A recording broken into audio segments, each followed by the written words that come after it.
This is Tom Fox. I would like to welcome you to a special 5-part podcast series on navigating CFIUS risks with business intelligence, a podcast series sponsored by K2 Intelligence Financial Integrity Network. In this podcast series, I visit with Him Das and David Holly to discuss the risks involved in the Committee on Foreign Investments in the U.S. and how best navigate them. David Holly, a co-lead of the CFIUS advisory practice at K2 Financial Intelligence Integrity Network, has more than 25 years of global investigations, business intelligence, corporate governance, and regulatory compliance consulting experience. He draws on decades of private sector experience to provide pragmatic advice that integrates his investigative skill set and financial expertise with cutting-edge technologies. Him Das has over 15 years of strategic experience in crafting innovative legal and policy solutions to domestic and global challenges involving critical U.S. economic and national security assets. He assists and supports all aspects of K2 Intelligence FIN's work, including risk assessments, training, and the development of and review of new services, products, platforms, and technologies. In this podcast series, we will take a look at an overview of CFIUS, then consider navigating the CFIUS process by proactive engagement and compliance solutions. Consider CFIUS sanctions and export control compliance frameworks, CFIUS and cyber risk and access control, and conclude with effective monitoring and compliance officer solutions for CFIUS. This series is one that I know you will enjoy. It is a special production of the Compliance Podcast Network, and once again sponsored by the K2 Intelligence Financial Integrity Network. In this episode 1, I visit with David Holly to discuss business intelligence to identify threats and vulnerabilities.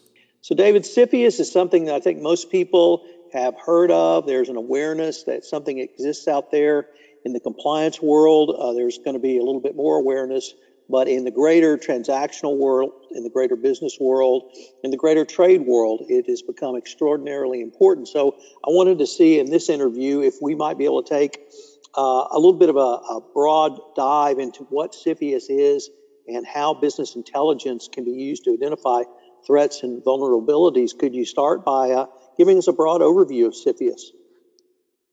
Sure. Thank you.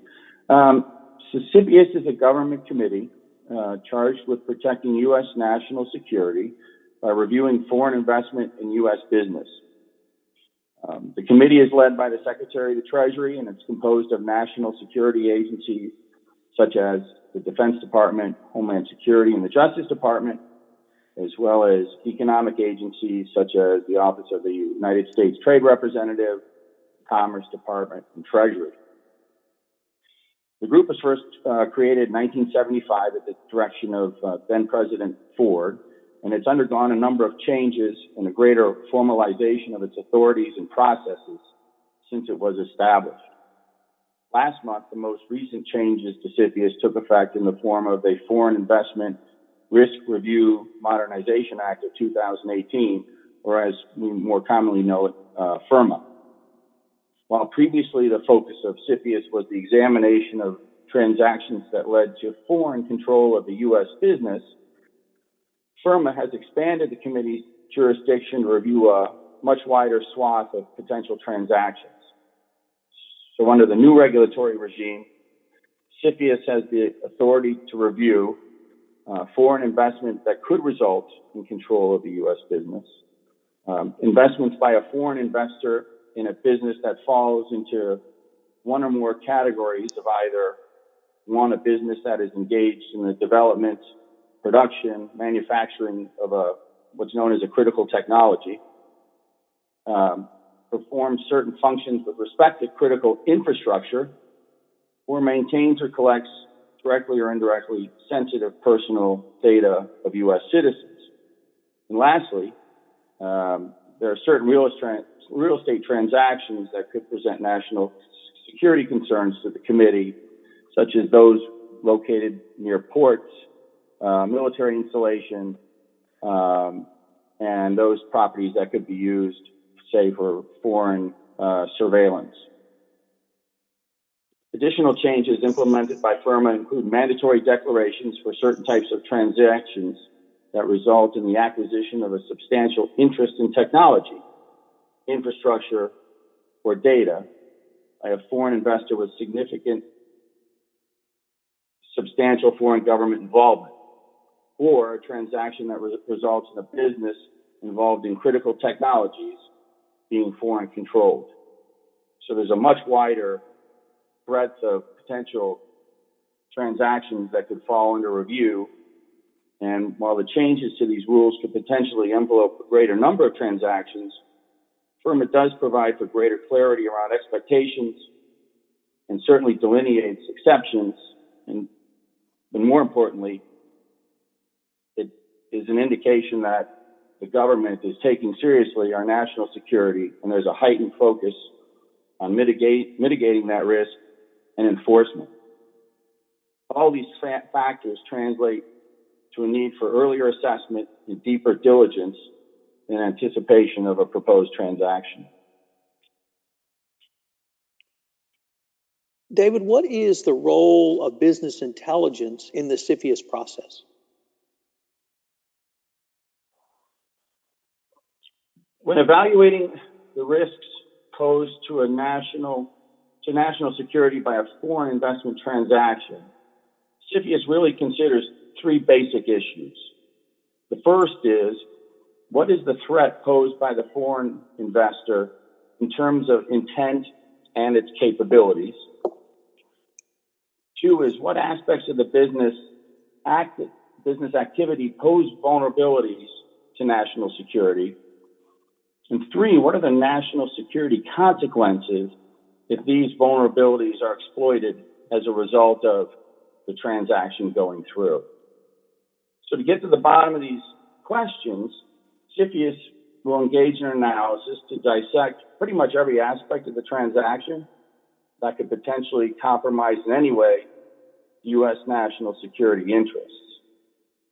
So in advance of a transaction, what we recommend is really undertaking the same kind of methodical, process-driven research to fully understand the nature, the complexities, and the risks presented by the consummation of the transaction. So what's that mean? In that regard, what's frequently persuasive to the analysis is a thorough, independent, and reliable research and investigation, or what we here at K2 call business intelligence, into the factors that make up the threats and vulnerabilities of a proposed deal.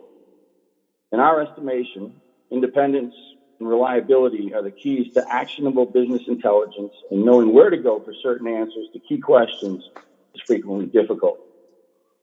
There's a great chasm from country to country as to what is and what is not publicly available. Knowing what can and cannot be relied upon by way of the public record is critical. And lastly, knowing who to talk to get answers is also important.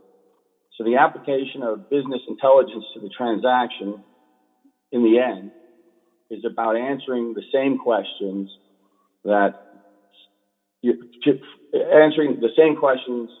of yourselves as CFIUS will ask of that transaction. David, that's a great point to ask those questions of yourself before you begin the CFIUS process. Could I maybe expand upon that a little and ask what threats and vulnerabilities should be identified and mitigated in your perspective? Absolutely. So when we go to answer those questions, we're talking about applying business intelligence to the assessment of the threats and the vulnerabilities of the transaction.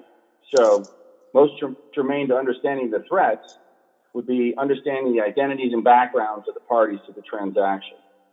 So what we'd want to do is, one, understand who are the foreign investors behind the proposed acquisition. Do they have ties to a foreign government that could present national security risk to the business if the deal were completed? Does the foreign investor have a history or track record of complying or not with U.S. law? We also want to then go a layer deeper, I think, and understand a party to the transaction supply chain and understand how foreign ownership of critical elements of that supply chain could negatively impact national security interests. For example, we've seen that foreign vendors pose particular concerns for hardware, software, and cyber services due to the cybersecurity risks that those vendors could present, which would present a risk to the overall transaction. We also want to look at understanding the strategic goals of the foreign investor, really trying to satisfy ourselves that the acquisition is not part of a larger plan to adversely impact U.S. technological leadership in a specific area or market. Lastly, we'd want to understand the transaction as it relates to the ability of the foreign investor to gain access to sensitive business information, business data, material non-public technical information, and otherwise understand the degree to which the transaction would allow, for example, the foreign investor to have access through either the board or some other way the same types of sensitive information. So there's really a lot of investigation and diligence that goes on at the outset of the transaction to get to the bottom of CFIUS's first query, which is, what are those threats that this foreign investment poses? On the flip side, and with respect to vulnerabilities, the focus is less on the foreign investor and more on the aspects of the U.S. business that could impact national security if the deal were to be consummated. So, beyond the nature of its business activities and whether, say, it's involved in critical technologies, infrastructure, or maintains volumes of personal data, parties would want to understand the vulnerabilities posed by a completed transaction. So this would involve independently assessing the complete universe of management, operational, and technical controls relevant to safeguarding the critical infrastructure, the technology, or the sensitive information, and their effectiveness, whether it's individually or as a whole. So said another way, what does the U.S. business have in place, and what is the U.S. business doing to ensure that the national security concerns aren't exploited by the foreign investor? So what we would hope to see is a compliance framework around the vulnerabilities, which would assess, for example, access. What are the measures undertaken to limit the access to sensitive data, the critical technology, and operational information? Does the U.S. business have physical controls which would limit literally physical access to the facilities, the sensitive data, preventing unwanted loss, electronic badging, camera surveillance, physical barriers, and who is gaining access? So we want to see some level of personnel screening as it relates to physical controls. There's also, systems controls. So we would want to see the limitation of access to sensitive information and critical controls through such measures as segregating business technology and systems. So if a foreign investor is acquiring a technology that may not be of a sensitive or critical nature, but also has access to, say, large volumes of PII or other information or data, is that delineation and access being done? Are we segregating the foreign investor from the PII and still allowing the access to the other technologies they need to operate the business? As far as systems controls, we're looking at to understand whether there are best practices or standards in place for cybersecurity. So whether it's an NIST standard or an ISO standard, is there system monitoring? Is there a